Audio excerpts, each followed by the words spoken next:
lenda da fogueira de São João. Reza a lenda que Isabel era muito amiga de Maria e por isso costumavam visitar-se. Uma tarde, Isabel foi à casa de Maria e contou-lhe que em breve ela daria à luz a um menino.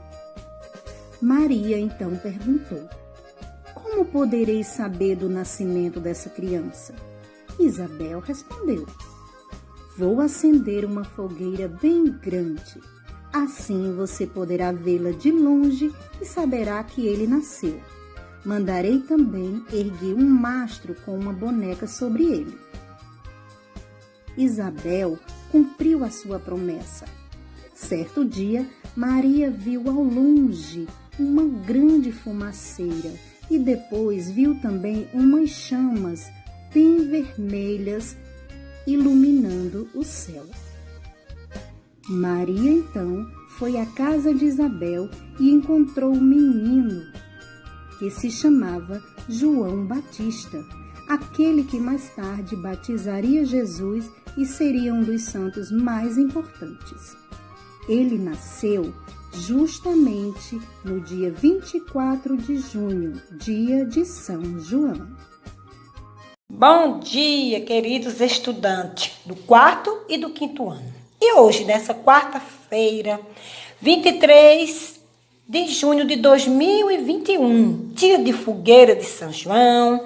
Espero que vocês já estejam animados para fazer pamonha, canjica, comer milho assado, bolo e muitas delícias hoje nesse dia de São João.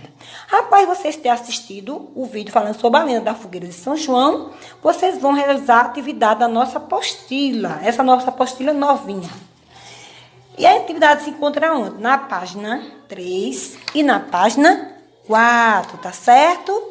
Aqui vocês têm um poema, né? Noite de São João, de Jerusa Rodrigues Pinto. Vocês vão interpretar o poema, muito fácil. Não vou ler. Questão 1, questão 2, questão 3, muito fácil.